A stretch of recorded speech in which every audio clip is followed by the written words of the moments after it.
If there's anything I learned over my lifetime, that the change is never made in an instant. It takes indefatigable, tireless, unyielding people to stay in the fight. And so that's one. And then number two, it takes the kind of energy and enthusiasm to get up in the face of discouragement and still show courage.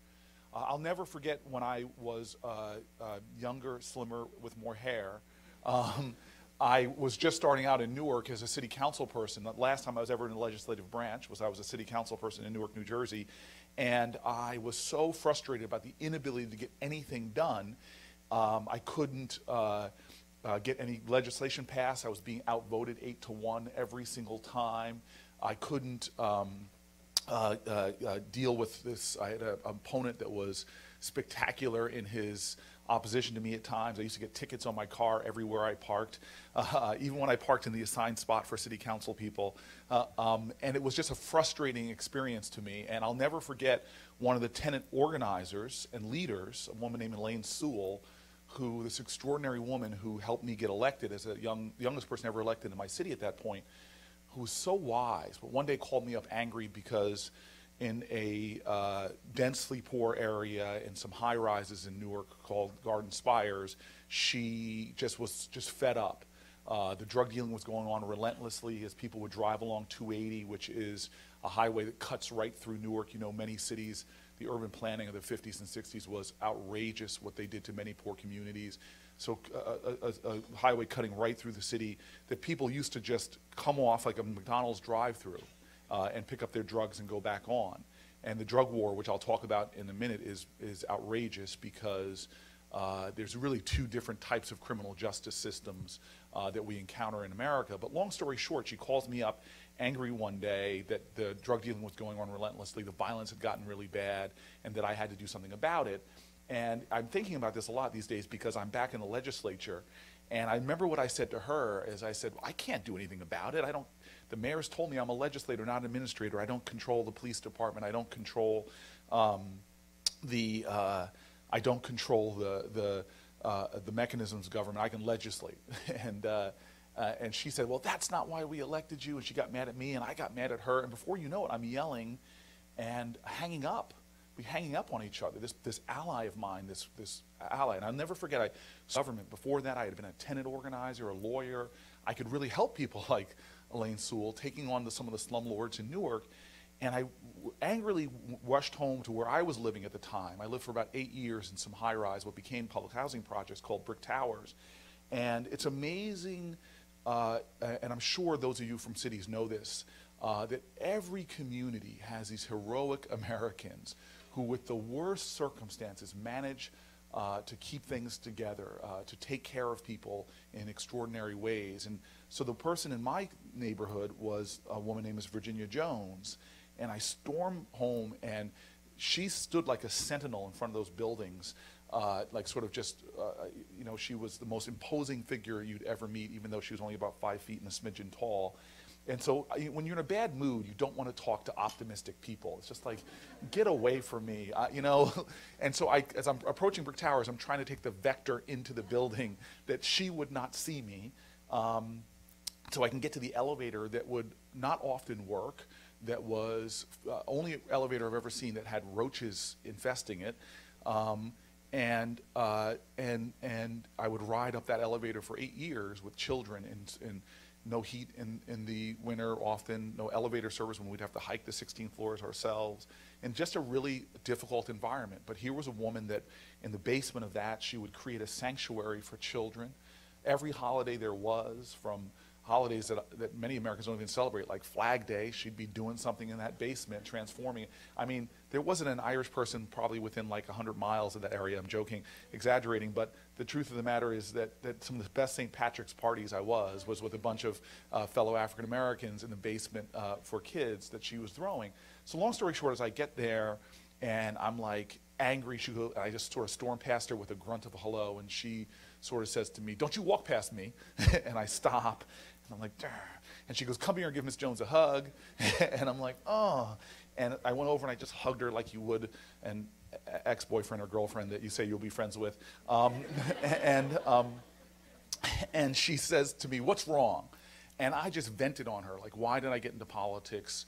Why did I do all this? I'm not getting anything done. I'm so frustrated. And then I just let loose on her about what was going on with Miss Sewell.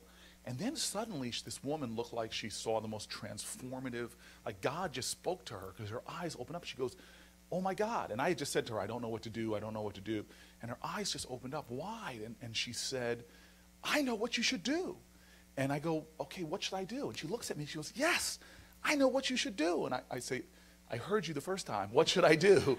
And she goes, "Yep, I know what you should do." And I'm like, "Miss Jones, I don't have time for this." I said, "Tell me what I should do." And she looks at me hard and she goes, "You should do something." and I'm like, "That's it?" And she goes, "Yeah, do something." And I was so angry, I turned around and stormed towards those horrible elevators. And I really do believe God has dominion over the earth. I'm a person of faith. But I think that the one place God does not have dominions is public housing elevators. And so, of course, it wasn't working. I hike up 16 flights of stairs. And I'll never forget just sitting there, just really one of the more times I was beat down in my life. And Miss Jones's words were echoing in my head. And then I just had an idea. And I called up a guy who was my aide at the time, and I said, "Let's get a tent." And I made the decision that I was going to go out there and build a tent, or erect a tent in Garden Spires, and that I would fast. I would go on a hunger strike and demand that somebody does something with the problem. So, make a long story short, Miss Sewell and I went out and apologized to her. We hugged. There were tears, not her, me. Do what politicians we do really well. I called a press conference and announced what I was going to do. And I sat on this tent. And within a day, folks started showing up. The first people were actually correctional officers from a local max security prison who said or local jail, said they saw what was going on. They wanted to be there. Then businesses started coming out, doing job fairs. Then we had hospitals coming out, doing health screenings. By the 10th day, the Star Ledger editorial was bashing the mayor for leaving me out there. And he ended up coming out. We had this big press conference, he and I, where he pledged to bring police out there to get rid of the drug dealers, and pledged that he would build a park there for the kids and all this stuff. We declared victory and took down the tent. And I then learned some more hard lessons about politics and life, is that change never comes in an instant, even with a 10-day hunger strike, because the mayor never built the park. And the police were out there for a while, but eventually the police left, and what happened? The drug problem came back. And I say all that to say that we are in the midst of a sort of a massive evolution of our nation, where we have yet to achieve ourselves as a country. And what I'm telling you, that convoluted story, is that what I've learned is that, number one, we all have a lot more power than we think we do. Alice Walker said the most common way people give up their power is not realizing they have it in the first place. That, number two, that power comes best when we find a way to create coalitions. I always used to say as mayor that uncommon coalitions create uncommon results. And that we cannot be discouraged, because when I sat last night with an author of a great book about civil rights legislation, that these things fail. Anti-lynching legislation, trying, failing. Legislation for suffrage, trying, failing. All of these things, efforts in American history, take a long time, sacrifice, struggle, and work. And so as this conference begins, and I see a lot of folks who probably have the same heart and passion as I do, I just want you to know that we have work to do. And the soul of our nation is in the balance.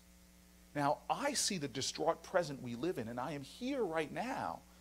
I decided to run for United States Senate because of these issues. Because my father, who died 6 days before I was elected, 6 days before I was elected, used to tell me, from the time I was a child, what sort of the cause of America was. This was a guy who was born poor. And remember, if I can remind you, my father's stories, they seem to get more grandiose every time he told them. I was literally afraid to go to North Carolina as a child because the weather pattern seemed so bad. They didn't have hail the size of golf balls. They were hail the size of hatchbacks. And the weird geographical anomalies where my father would start telling me a story about walking uphill in the mountains to get to school, and somehow he might forget halfway through the story, so by the end of it he was walking uphill to get back home. Where in America can you do that? And you know, he said he was born poor to a single mother. Eventually he wasn't poor anymore. He goes, son, I couldn't afford to be poor. I was just P-O. I couldn't afford the other two letters.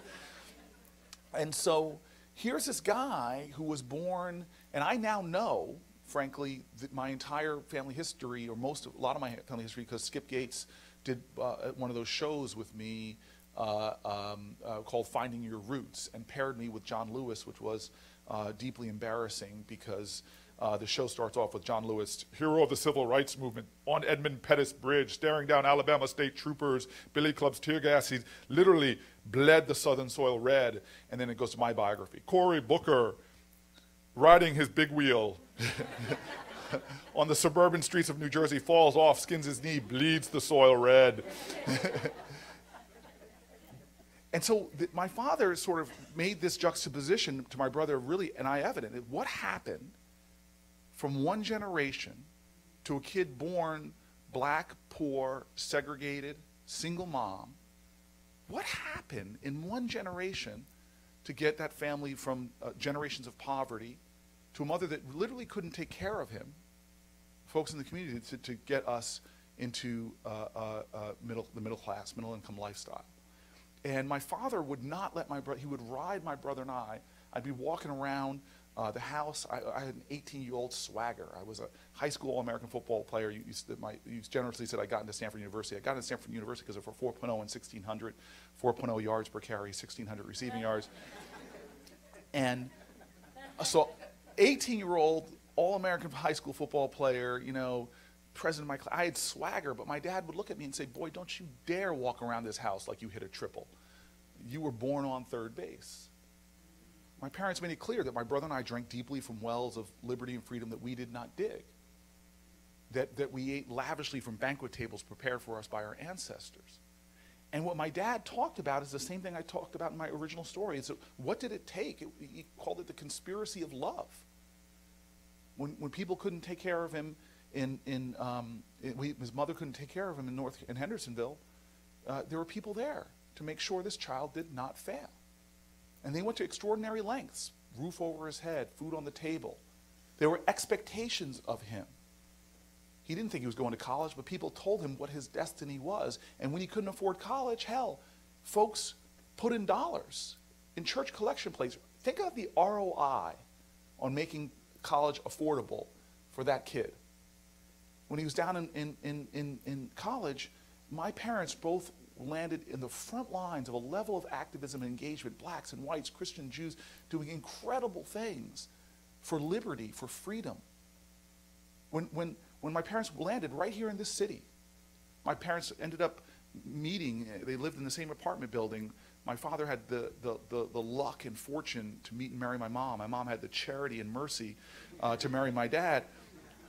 But it was the activists in the city that said, you know what? We're going to fight to get blacks employed by corporations that don't hire them. And I don't care. I look around this room. If you're Irish, you're Italian, Jewish, a woman, corporate America didn't want you at one point.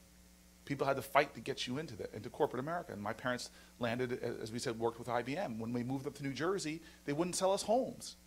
New Jersey's still one of the most segregated states in the nation. And it took activists to fight to get my parents into their housing. Literally, they would be told homes were sold or taken off the market, and so they got a white couple to pose as them on a house they loved. They made a bid for my parents. The bid was accepted. On the day of the closing, my parents didn't show up. The white couple didn't show up. My father didn't, and a volunteer lawyer. Real estate agent was so upset he punched my dad's lawyer in the face, sicked the dog on my dad. And I tell you, every time my dad told the story, the dog got bigger. And so when I look at this arc of my existence and the thousands of people that had to intervene, and then when I go back home to my city and see that 70% of my children are born like my dad to a single mom in a segregated environment, poor, and we don't have the level of activism and engagement to break the cycle for those kids. And this is what gives me hope, though, is one, all of the arguments that I can think of why we should do this are on our side. Now, I tend to stand and make the moral argument, but the economic argument is there. As my father used to say, poor costs more, because the payments we have to make as a society, cleaning up on the back end for not investing in this nation's most valuable resource on the front end, is staggering. Staggering. I think every American should spend time in prison. Now, our criminal justice system seems to want to lock up every American, but I'm talking about going to visit prisons and seeing what really goes on in our prisons. Talk to the people there. Listen to their life stories. I believe in personal responsibility like the next person, but you begin to see patterns of the people that are incarcerated. And you realize that our nation is spending close to $250 billion locking up, in many cases, the same people over and over and over again. That's because we're not doing what we should be doing. I see the same thing with health care. Paying higher and higher health care rates because we're not investing in the preventative care we need to do. When I do the balance sheet analysis of American policy around poverty, to me, it's clear that we are not acting in a fiscally conservative way. I can stand in front of audiences from the American Enterprise Institute to the sponsors of this conference and say the same speech about economics. If you invest in proven programs, this is not theory. We have enough pilot programs around America that if we just do what works, we can drive down the cost of government and drive up human productivity, which further drives our economy forward. Nurse-family partnerships is a great example. Just by having a nurse go and visit the home of a at-risk pregnancy in their third trimester and through the first year drives down dependency on government, drives down emergency room visits, drives down dependency on food stamps and Medicare, drives down criminality for the kids over 10% over their lifetime, for the mothers of the children over 50%. And so if the math makes sense, if I went to Wall Street and said, for every dollar you make in this particular investment, you will get 54 cents back, Wall Street would line up to make that investment. But for some reason, our nation won't. Let me go on. I stand there in awe as our country does the most fiscally irresponsible thing. We cut food stamps, which again, the data clearly shows, not only does food stamps is a bridge for many families out of poverty, including veterans and their families, but those dollars, ask the Congressional Budget Office, you get a return on investment. And worse than that, I see within the same legislation, cutting food stamps and increasing investment in subsidizing things like sugar to multimillionaires. And that creates this perverse reality that the bodegas in Newark or in Camden or in Patterson or in Passaic, kids walk in and they can now get a Twinkie cheaper than they can get an apple. Which then, what does it do? Drives our obesity rates, which drives our expense for government. I could take you through 10, 20 policy initiatives that if we invested in them, we would lower the cost of government, we would increase human productivity. College affordability. How can we be a nation that wants to compete globally? We used to be the top in the globe for percentage of our population graduating from college. If you are 50 or over in America, you are in this rare cohort of the most educated nation on the globe. But now we're falling. And you cannot be the #1 economy in a global knowledge-based economy. You can't be the leader economically if you're the lagger in education. And so I look at just simple, basic competitiveness. It's about 51% of the median income of an American to go to college in our country. And what is it in Germany? 4% of median income. Canada, around 5% of median income. England, around 6% of median income. I look at those countries and I say, wait a minute. When my father was growing up, the best place to be born poor was the United States of America. Social mobility is a measurable indice. But now I look over there and I think, you know what? England's now surpassed us. Better to be born poor in England. Better to be born poor in Canada. And what we do is we set these traps up for our children that cost us money in the long run. I cannot tell you about the one time I was sitting in the mayor's office. The head of Essex County College comes in and says to me, look, this is a terrible trap we've put for our kids.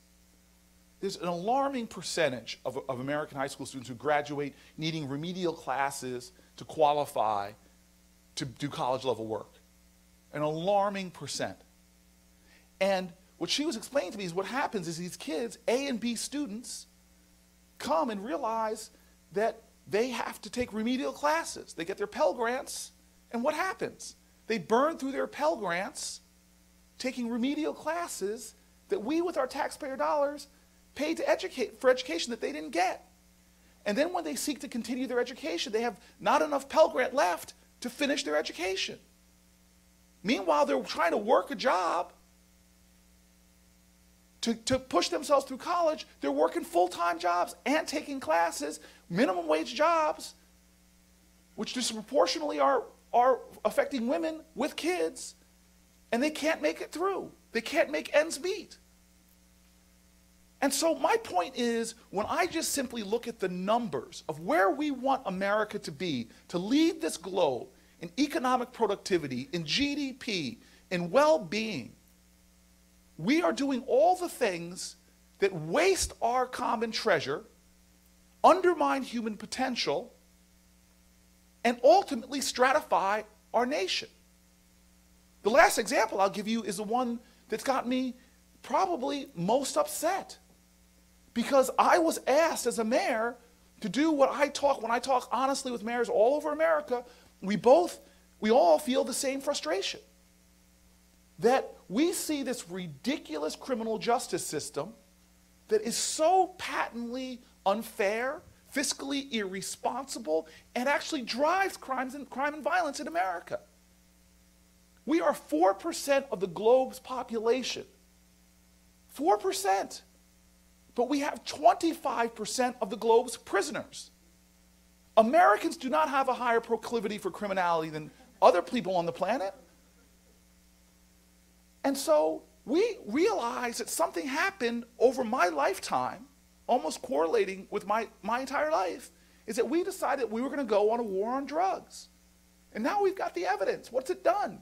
Well, it's done is it's ratcheted up imprisonment. We have more people in prison today for nonviolent drug offenses than all the people in prison in 1975.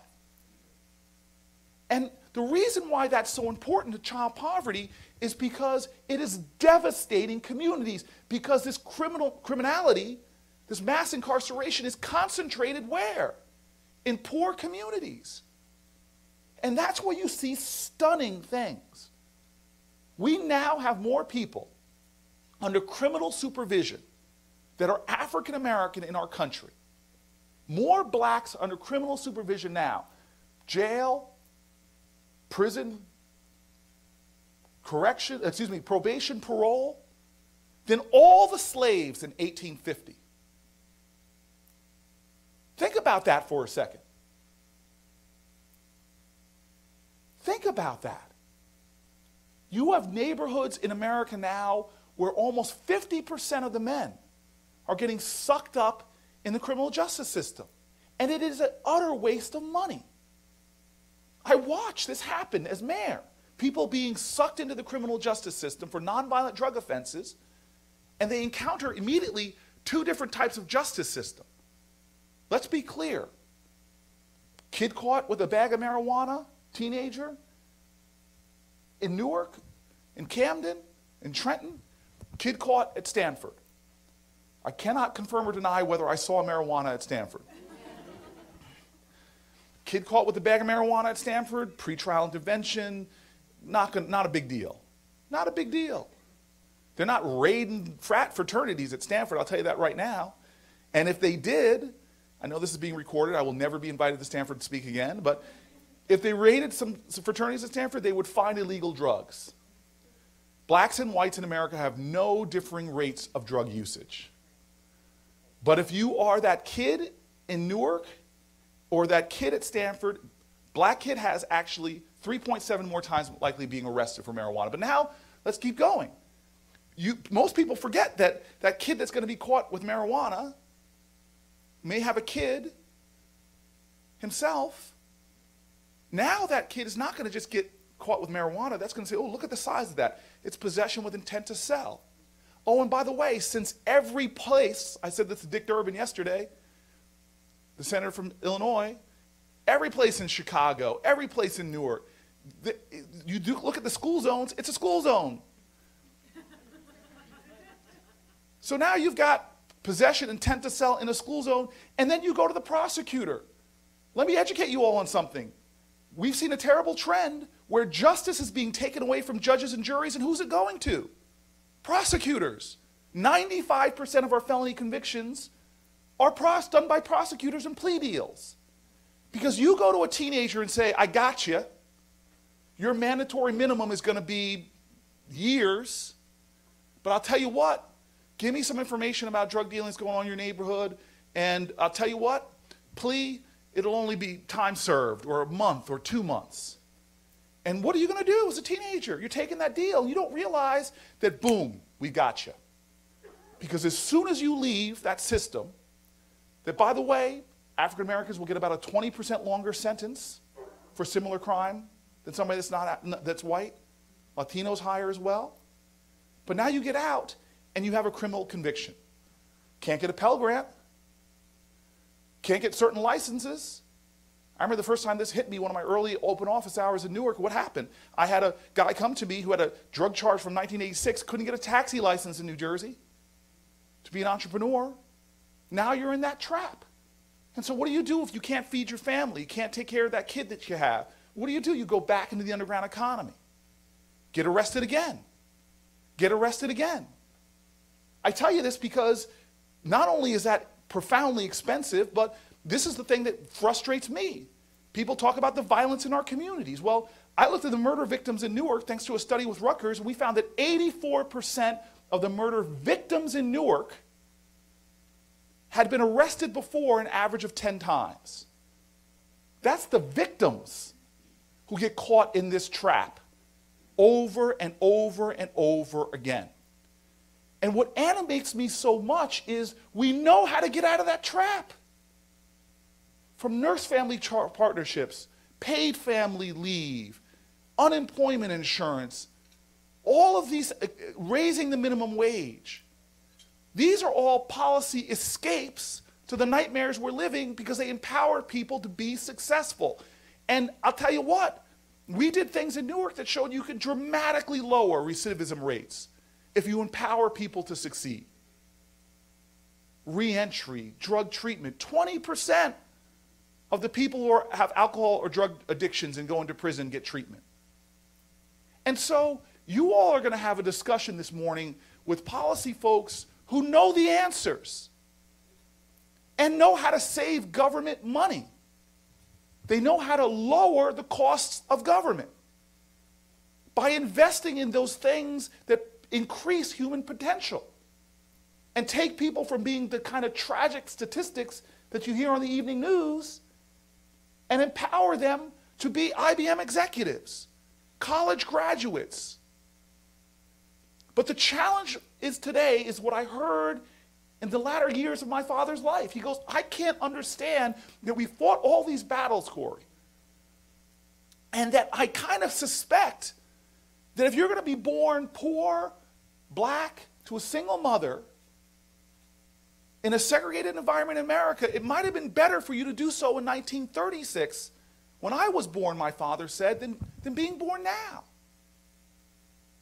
And I'm telling you, when I analyze all the trends in America, we are falling backwards. The wisdom of our fathers and mothers, Democrats and Republicans, that helped generations of Americans break out of the middle class, investments in infrastructure, investments in health research, investments in R&D in general. The things that we relied upon to create economic expansion and the expansion of opportunity, we're turning our back on now.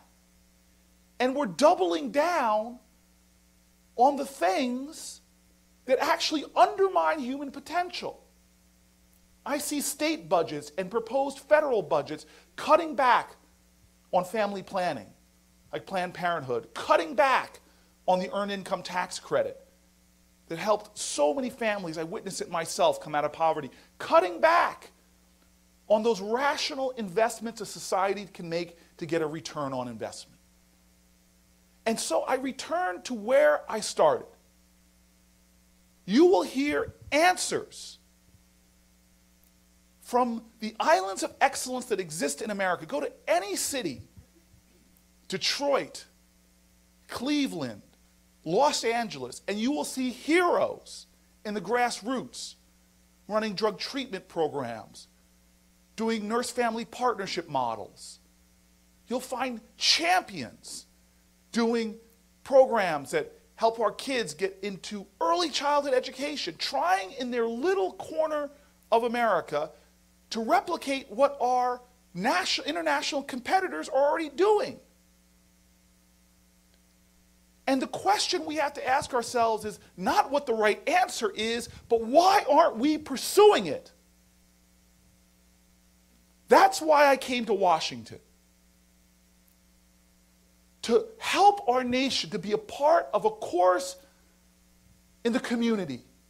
People like you and me who know that this nation will never be who it says it is. Will never live up to those words that our children proclaim into the American air. With courage and conviction, they say we are a nation of liberty and justice for all. That is the call of our country. That is the challenge before us, is how do we call to the consciousness of others? How do we inspire them? How do we let them know not to surrender to cynicism, to look at our history, to know that American history is a perpetual testimony to the achievement of the impossible? Don't get discouraged. The challenge today is not, as King said, the vitriolic words and violent actions of the bad people, but the appalling silence and inaction of the good people. That is what we have before us. I gave it a year in Newark as a city council person before I started getting a little nutsy, doing hunger strikes and living in mobile homes. I kept pursuing things like that because my heroes were the ones like you all, who know we have to somehow bind ourselves together. Whether we're different races, religions, colors, and creed, we are one America. Whether we are Republicans or Democrats, conservatives or liberals, independents or libertarians, we are one America with one destiny, and we've got to be creative on how we help people understand, whether with a moral voice or an economic analysis, that we are headed in the wrong direction and that we have to turn this nation around and reclaim our birthright, the oldest constitutional democracy on the face of the earth, the first nation to stand up and say it doesn't matter how you're born, where you're born, what the race or religion of your parents is, this is fertile soil for everyone to grow stronger and better and for us to make it further and farther. As the old African saying says, if you want to go fast, go alone. But if you want to go far, go together. That's why I'm here in Washington. We must bring ourselves together and understand, left and right, north and south, that we have a Declaration of Independence in this country, but ultimately The spirit of our nation is a declaration of interdependence. So I end with this end of my story that I started with. I'm out there at Garden Spires. The mayor of the city has come out. We cut down some sneakers as a symbolic thing that we're going to take this place back. Weeks and weeks later, I'd be disappointed that the park never got built until I became mayor, then we built the park. And that there was no long-term plan to deal with the challenges, and I began to go back to work. My job wasn't done. And that's one of the great groups I love, Sweet Honey the Rock. They say, we who believe in freedom cannot rest. But the part of the story I want to end with is the part of the story that I lean on a lot, which was this final prayer that we had. The first day, it was me and Miss Sewell and a few others holding hands and praying. And at the last prayer, it was amazing to me because it was like hundreds of folks on projects that people used to ignore driving by on 280. Now I was sitting there and there were black folks and white folks and Latino folks and Asian folks. There were young folk and old folk, and there were people that never had been to this section of Newark before, and people that lived in that community. And we were all holding hands, and there were imams and rabbis and priests and ministers, and we were all holding hands. And I hadn't eaten for 10 days, but I want to tell you right now what I would do to feel that strength again. When I held hands with all those people, I felt so strong, connected. I didn't know what the parties were of those folks. I didn't know all their stories and backgrounds, but for that second, we were united in this belief that there is no throwaway community in America. There's no throwaway people, that everywhere in this nation is sacred soil and should give every child an opportunity. At that point, I felt so strong, and then I heard prayers in Spanish, and I heard prayers in Hebrew, and I heard prayers in Arabic as people were going around shouting their faith to the Lord. And I tell you right now, I know there was some believers and even non-believers, but we were all there together, and I felt that energy. And then I started hearing things. You might think I was just delirious, but I heard the words of our ancestors. That whole African saying that says spider webs united could tie up a lion. That Muslim word that comes from their faith, tawheed, which means there is a oneness in all things. That Christian saying that says whenever 2 or 3 are gathered together in his name, he is in the midst.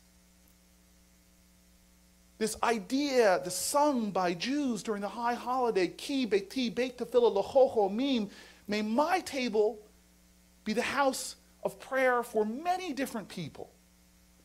This idea that is fundamental, that King talked about, that we're all caught in an inescapable network of mutuality, tied in a common garment of destiny. These words kept resonating in my head from every culture, from every community, all coming back to that Central American ideal, the hallmark of our nation, e pluribus unum. And so the challenge before us today in this conference is to reaffirm what we already know. America can, must, and will do better. To talk about the strategies to make the changes, to win the hearts and the heads of those people who resist, and to activate those people who think this democracy is a spectator sport where they can just sit on the sideline in a state of sedentary agitation and watch what's going on and hope that things get better. We've got to come out of here reaffirmed, despite the challenges, that we can get this done. And so I hope at the end we all silently reaffirm, re-swear the oath that I end with, where Langston Hughes called to us to swear that oath when he spoke these words that my parents read to me as a boy.